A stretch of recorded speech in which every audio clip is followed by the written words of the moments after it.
So time now for our Ask the Experts for our November show. Nick Jones is back in the studio with us. Welcome, Nick. I almost feel like we all got ourselves in lots of excitement last week about the Chancellor's autumn statement. There was all these headlines about what might be included, what might not be included. Yep. Then it was almost a story of what never happened, wasn't it, a bit? Yeah, we're used to that really, and we talk and we build up, and the speculation in about, so this is going to change, inheritance tax is going to do this, they're going to do away with that. And actually there were some tweaks, there were some big changes, but not a lot that was foreseen, and not a lot that affects people massively. Mm-hmm. But we're going to talk pensions specifically, aren't we, today? Because I think you were just telling us off air, you're having quite a few in-depth discussions with people at the moment about these. Yeah. So we offer quite a range of financial advice, but sometimes you go through phases where you speak to a lot of people about the same sort of questions, and sometimes it's because you're coming up towards the end of the year and people are thinking about, well, what am I going to do next year? If they're approaching retirement, or they're an employer and they've got lots of employees who are asking them questions about the pension scheme, sometimes they'll get somebody like me in and just go in and have a chat to everybody as a little group, and then have one-to-one sessions if people require them afterwards. So I've done that a couple of times the last few weeks, so it's all relevant. That must be hard, though, because you've no idea, if you're with a big group of people, some people might have a fairly in-depth knowledge of how pensions actually work, some people might not have a clue. Absolutely, yeah. That keeps it exciting, to be fair, keeps it interesting. You never know what you're going to get asked. It's like, well, here, really, you rarely know which direction the conversation is going to go. And thinking on your feet is helpful, but with a bit of experience, you can see you've heard most questions and you've answered most things. And sometimes if they are ones that stump you because they're a bit technical, you can take it away and find a geek in a cupboard somewhere that will know the answers. Everybody needs a geek in a cupboard sometimes, Absolutely, don't they? Yeah. Now, you've picked out 6 particular questions, haven't you, here for us today, which you are commonly being asked. Yeah, so, a bit of a flavour, yeah. So let's have a look at the first two. Here, the first two. I mean, this is really sort of basic stuff, isn't it, for people? What actually is a pension? Because there's more than one kind of pension, isn't there, as well? Yeah, there are lots of types of pension. This question came fundamentally from someone who was in their 20s, in one of these workplace scenarios, and had talked to the family about pensions in the past. Their family history of pensions hadn't been great, so she was under the impressions that pensions were rubbish, pensions were dangerous, pensions were to be avoided, because the family had issues with pensions in the 80s and 90s. Very different world these days, but hopefully after the hour that we spent as a group, she understood them a lot more. And basically, it's a pot that you're saving for whilst you're working, that in the retirement, or when you decide you want to draw income other than working for it, you've got somewhere you can call on some money. It's very tax efficient to do. It's very tax efficient because the government want you to have your own provision. They don't want you to be relying on pension credits in retirement. So the more you've got put by for the future, the less likely to be a strain. It won't necessarily affect your state pension. That's very much protected, but very much part of being informed and educated. And really, it's just a pot that you can pull on in the future. But some real good tax advantages when you're putting money in. And there was a little bit in the budget, wasn't there, around some rules and regulations about making it easier to pool pensions together, wasn't there, or something? Yeah. Because lots of people have different bits of pension pots if they've moved jobs lots of times. Yeah. I had a gent come in the office this morning who was referred on a golf course from another client, which was fantastic. You know, we always ask where people find out about us. That's why you play golf, isn't it? Okay, well, I wasn't playing golf with him. He was playing with the client at the weekend, and he said, "Oh, who do you use?" I said, "I use Nick." And so anyway, he came in to see us. He's exactly the type of person you're talking about. He's got 4 or 5 old pension plans, different providers, Reassure, Aviva, Scottish Widows. I think you could kind of check the list there. Standard Life was another one, I think. And some of them he's still paying into because he's still working, although he's 66. He carried on working. And the others haven't been paid into for a long time. And his question is, what can I do? What shouldn't I do? What does it look like going forward? If I do retire next May, which is he's thinking, then how much can I get out and how's that all going to look? Because very much the access has changed massively. 2014-15, it used to be before that you build a pot and then at that stage you say, do I want some tax-free cash, yes or no? You can have up to a quarter, and then the rest would be used to buy you an annuity, so buy you income for life. You're relying on shopping around, getting a good deal.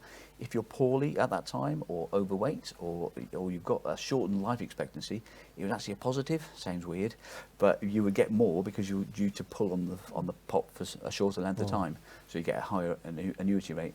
With people living much longer, and generally interest rates were poor at that point, annuities fell out of favour because you'd need a much larger pot to get a realistically useful income. So 2014-15, the rules were changed that now you don't have to do the annuity thing. you can actually just draw down a little bit each year to suit your income requirements, and that's called drawdown. And you can still take 25% tax-free. Is it Yeah. the age of 55, is it? Yeah, from 55 currently. Yeah. It's going to 57 from 2028. But you're right, you can take the lump sum still up front if you want it. If people don't need a lump sum from the pot, they don't have to take it all in one go. They can take a quarter of their income every year, tax-free. So they decide, okay, this year, for example, round numbers, you want 16,000 a year. First 4,000 is 25% of it, that's tax-free. The other 12,000 is within your personal allowance. So you're paying no tax on 16,000. So that's quite a nice starting point. It is a bit, isn't it? Yeah, that is a nice starting point. We Yeah. like the no tax bit, don't we? Absolutely, yeah. It's using advantages. And actually, if you've got various pots, the job of a good advisor nowadays is to have a chat with clients in retirement, in drawdown. Well, how much do you need in total, net? Which pot should it come from? So you've got a pension pot over there, you've got ISAs over there, you've got cash, you might have investment properties. What's the tax on each one, and how can we reduce or minimise the tax that you're paying on that income? You mentioned that young person. I was going to say, at that starting out when they're younger, that is, I guess, a good time to get advice, and it's to set you up for the future. Absolutely, yeah. Well, the workplace rules that came in and the auto-enrolment that's gone through the last few years now, most young people have a pension. They're talking about them being able to join earlier as well, because it was from 21, it was prescribed. The sooner people pay in, the better. Even if they can't pay much in because they've got other needs and they're probably going out more, they might not have mortgages yet, but they might have mortgages, they might have young families. So the money that they're putting in nowadays is actually going to be invested for a long, long time. So if you're 25 and you're not going to pull out until 65, you've got 40 years for that money to be invested. And the growth on the growth, the compounding up effect, it really makes it worthwhile putting as much as people can in when they're younger. Although it's probably the least glamorous thing they'll ever do with their money, because it's a value on a piece of paper and it's not very exciting. No. You talk about what you're going to do when you're 60, I don't know, that's old people. Yeah. It's a bit pensions, making a will, it's all those kind of things you always think, oh, that's for the future. Yeah, do that at another point, that when I get a bit older. Yeah. But then for so many people, as you get older, you get to your mid-40s or 50s and you think, I wish I'd have done that if you haven't done it already. So. Yeah, a lot of people come to us mid-50s and say, I've now got 10 years, is it too late? Well, it's not too late. You're going to start off with a smaller pot than if you've been ploughing money in earlier, and you won't have had the growth on the growth because you've started later maybe, or you've only paid a smaller amount in. But it's still a good time, as long as you've got more than sort of 5 years plus, you can make a difference, because there's a lot of flexibility on how you pay in, and now the flexibility of drawing down as well, so there's lots of advantages. So it's never really too late, although the financial value at the end will be impacted by how much you paid in and how long for. And the second part of the question really falls onto that, with all the flexibility is great, but depending on people's attitude of risk, they're giving a lot of money or they're trusting somebody with a big pot of money. Are pensions safe? Yeah, well, that's a good question. So going back to that conversation with the young lady whose family had had bad experience with pensions, the rules very much are different than those days. So it used to be there were some high-profile schemes that fell over, and people who've worked all their lives and put their hard-earned money into these things were left without a pension pot because the scheme had fallen over. Nowadays, there's a significant insurance policy in place, and 100% of your pension value is protected if the company holding the money falls over. So, it's a government act, it's a national scheme that the providers pay into. They pay a levy, and then if somebody, as I say, someone has serious problems, there's money there to be able to bail them out, and it's not worth the government letting schemes fall over these days, because they want people to be encouraged to pay in.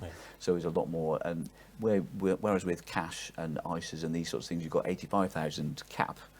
This is unlimited, so the pension value unlimited. Does that apply as well? I mean, if you're lucky enough to be have any kind of one of these final salary pension schemes, which are like gold dust, aren't they, these days? They are. If they disappear for whatever reason, is the protection the same for them as well? It's a different sort of protection. It's not 100% of the value you would have got. It's a pension protection scheme that's in place for that one, a PPF, and with them, you get a percentage of what you would have got if the scheme was okay. But it's still not going to fall over, you're not going to lose entirely, but the pension protection fund is there, and effectively your trustees are replaced, and the administration of the scheme is taken over by somebody else.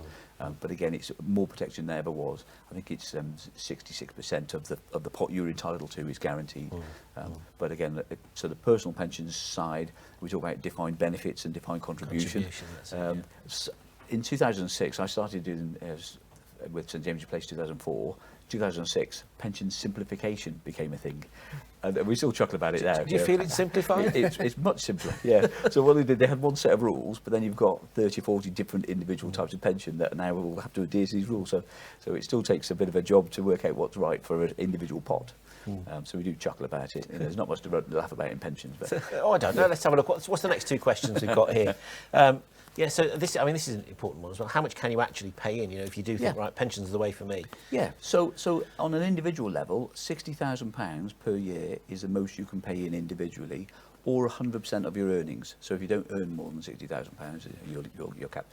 If you earn 25,000, for example, 25,000 is the most you can pay in. That's including the tax relief.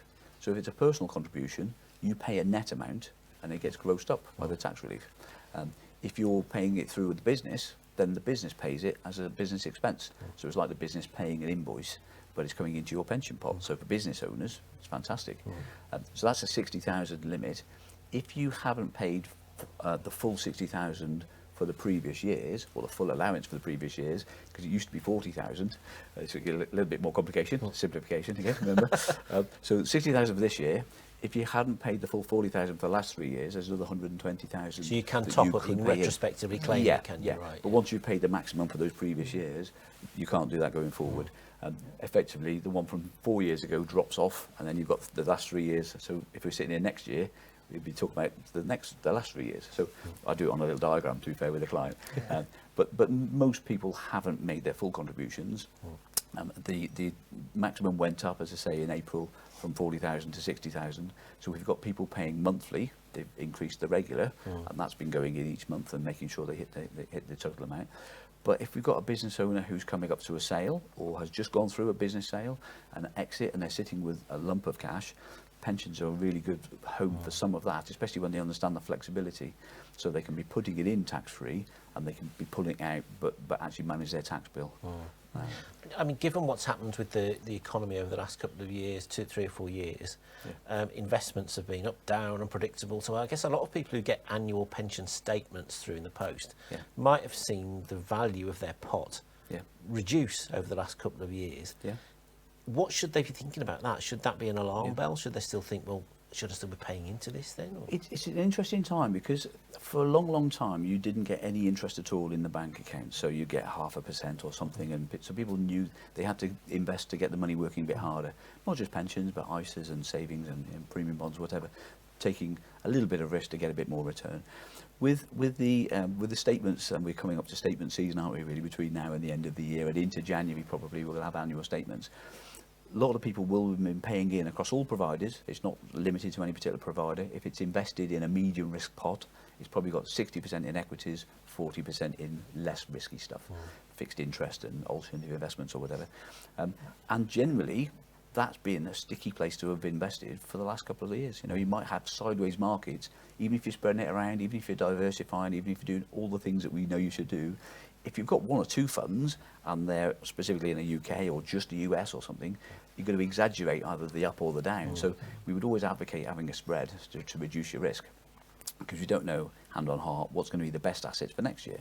So by having a spread, you'll have some of the best, you'll have some of the poorer, and then we can tweak them as things go. So this is maybe a complicated question that is a debate for another day, but does it also depend on how much time you've got to go before you're due to draw your pension down, as to what approach you take for that? Yeah, absolutely. Yeah, that's a good point. So the timeline that you've got to invest, the longer you've got to go, the more risk you can take short term, and the less it matters what happens today or tomorrow. Because if it's our young lady who's 25 and she's got 40 years to go, being adventurous makes a lot of sense, because being in equities, being in some of the best companies in the world for the next 35 years probably, is going to produce some fantastic things. Actually, nears the time when you're going to draw down from the money, maybe reduce the risk of it and maybe spread it around a little bit more.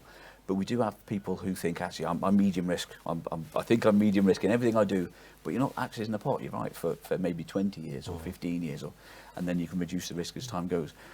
What we do know, though, is that the more inequities in a portfolio, the bigger the dips, deeper the dips, and the higher the rises. So they've got to be comfortable, they can sleep at night. If it's something middle of the road, it'll still go up and down, but it will be less of an up and less of a down.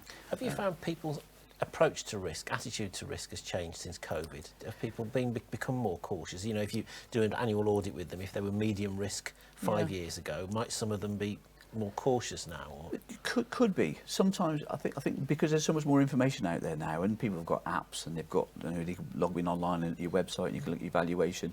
Not just with us, but all providers are doing it nowadays. Sometimes people look too frequently. So, you know, we've got an app and you could look every day. It changes once a day. It doesn't show you the hourly movements as the value actually change. But actually, is that healthy if you're not going to be drawing on the funds for 15 years? I think it's probably sometimes too much information. And then you feel, actually, it's gone down. You know, the valuation, the statements showing that I paid money in every month and I've got less than I had this time last year. I've wasted money. I shouldn't have done it. I should have put it in the bank.